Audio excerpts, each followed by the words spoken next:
Good morning, folks. This is Jason with the Primal Outdoors channel, and today we're currently just set up in our van doing a little bit of editing, and we've got some really cold, windy, gusty weather outside, so it's just a nice day to be in the van, working away, enjoying the heat of the wood fireplace.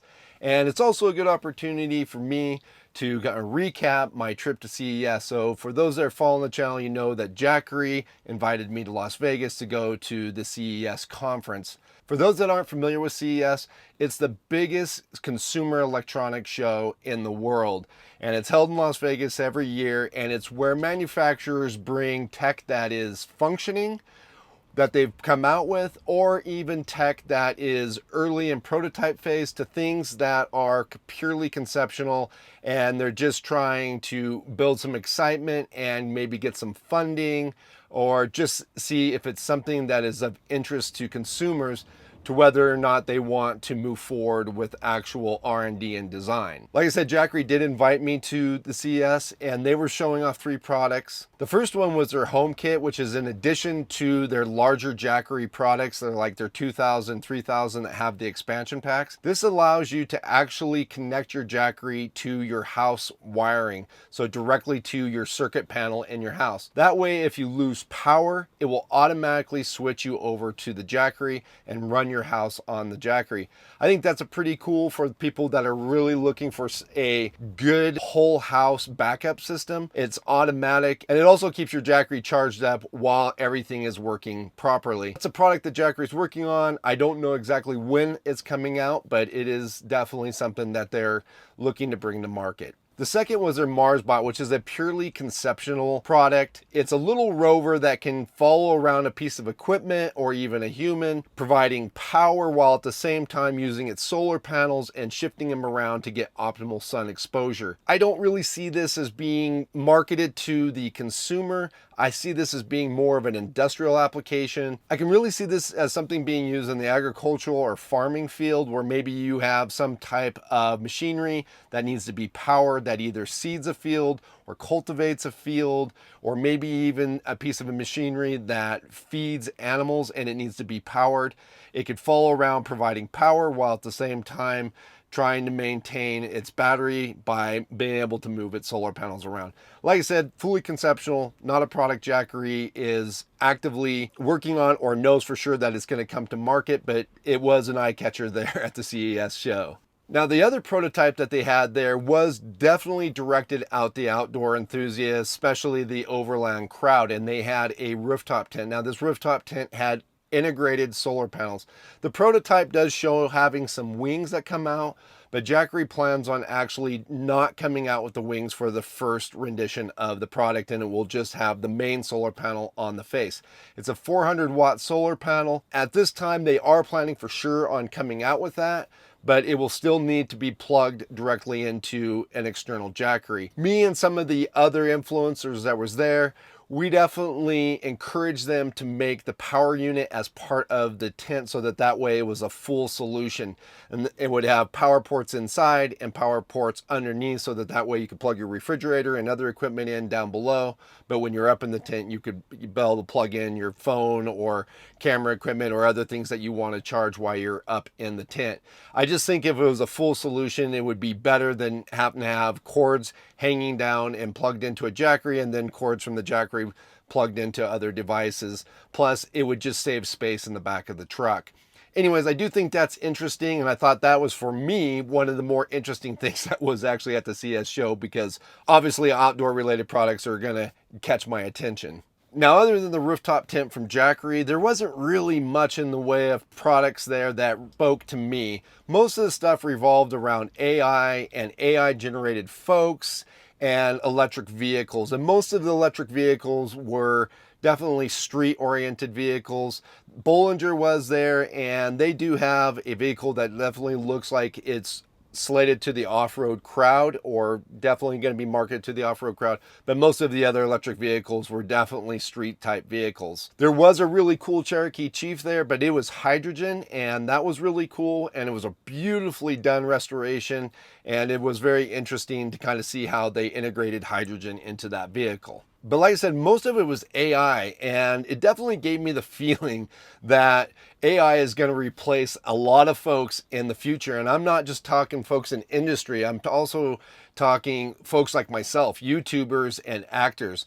A lot of what they were showing was AI generated folks that could not only teach, but also could answer questions. And I can definitely see that technology continuing to evolve to a point where they can make YouTube videos. Basically, somebody would be able to just sit behind a computer in a few minutes, send a few lines of code into the computer and generate a full YouTube video showing somebody out enjoying the outdoors, doing the same things that you guys see me do on the channel, except for someone would just sit down and say, you know, I want a video of a guy traveling around in his van. I want to see him chop some wood, and then I want him to make a campfire and make a little meal, and then sit by the campfire, enjoy a few sips of whiskey while he reminisces how beautiful the area is, and then generate that video.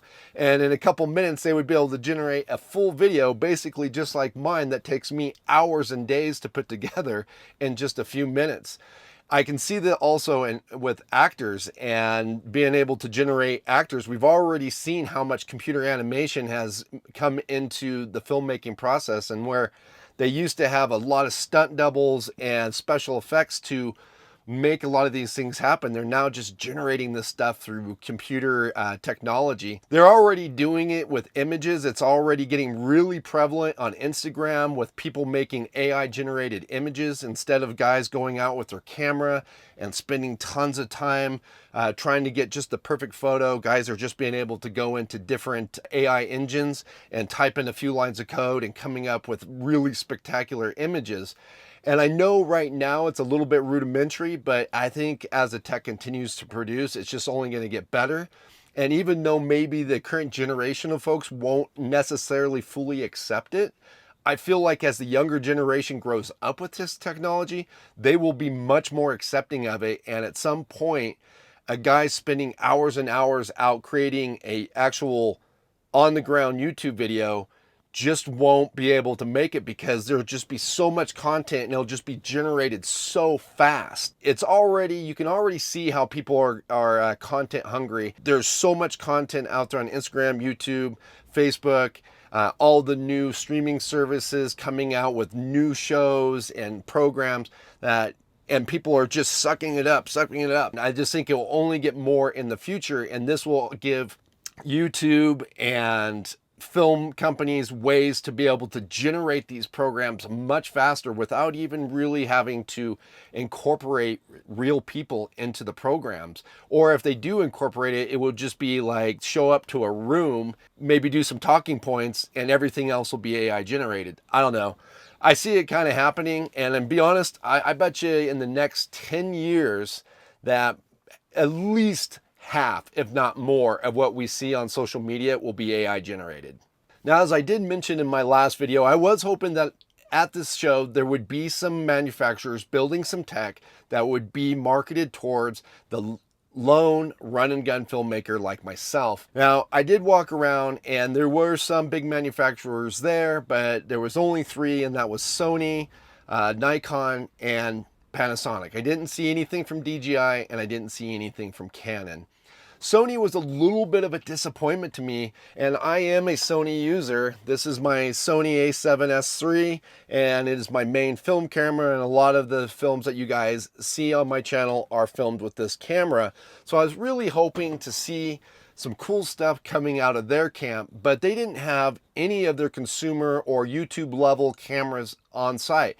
The only thing they really were showing was PlayStation and VR. That was the big part of their booth.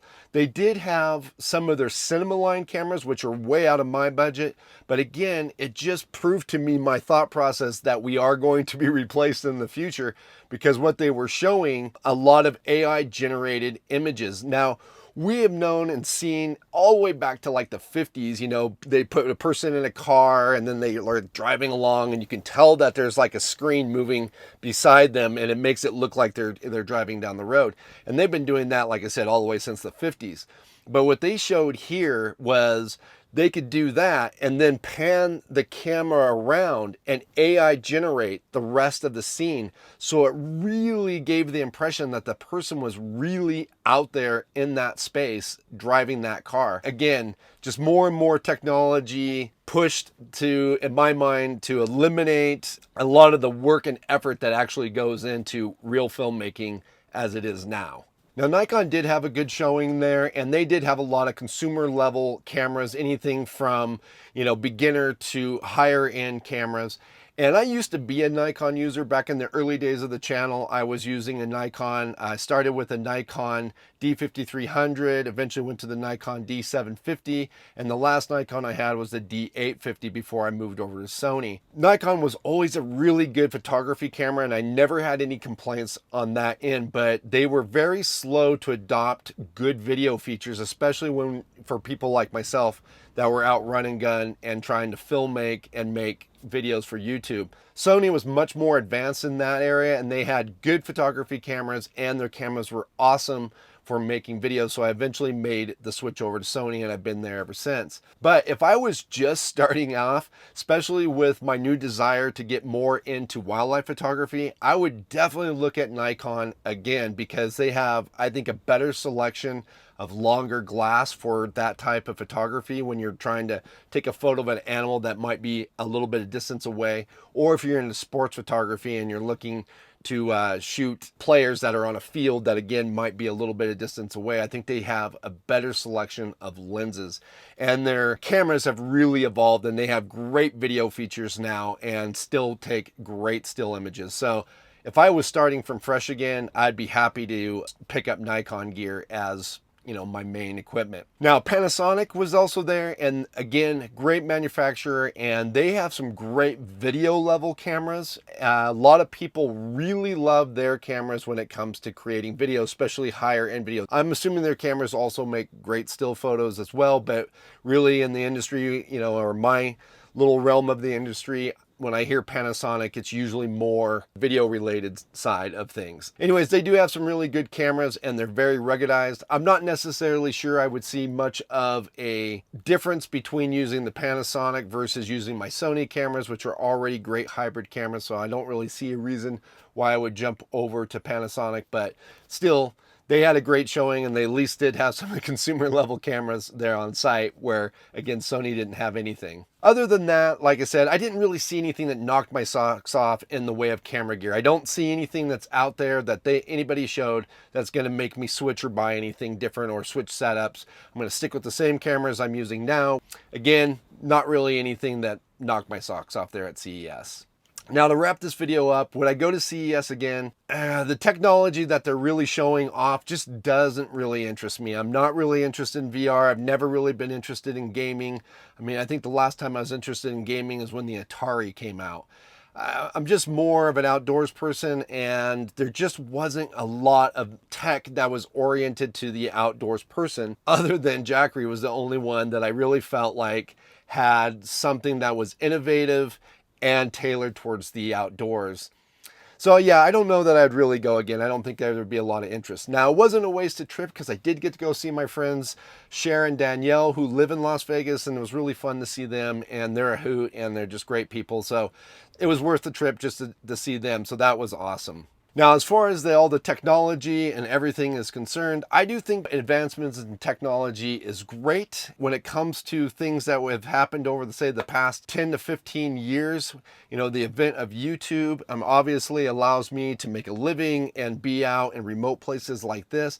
But not only that, it's been educational and helped me learn things that it would have been very difficult to learn otherwise, which actually got me to spend more time outdoors doing things, because now I had knowledge in hand and I wasn't nervous about going out and doing something that I'd never done before, because I'd got to see and learn a lot of how to do it on YouTube and then be able to go out and practice it in the outdoors. So YouTube has been a big motivator to me to get outdoors. So I definitely see technology as a good thing, and being able to have it in our lives. But at the same time, you got to strike that balance and not just be so wrapped up in technology that we are completely forgetting about the natural world. Like I said, I am somewhat concerned about all the AI I guess maybe because I'm from the generation that grew up with Terminator and I just don't see AI as an exciting new technology. Not that I haven't used a little bit of it here or there. At the same time,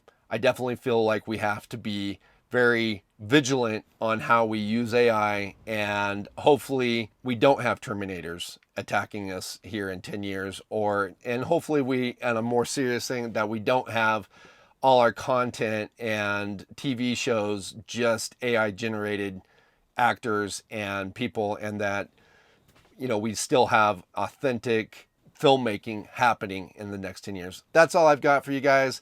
I've got a little bit of chores here to do. I need to get some more firewood cut for the stove. And then I'm hoping to kind of get things packed up and move on to another location, because this one was really just for me to do a little bit of editing and get a few things done here at the computer. So if you like this video, please do give it a like. If you have any other comments or questions, leave those down below. If you're new to my content and you like outdoor related content, definitely subscribe to the channel, and we'll see you guys again outside.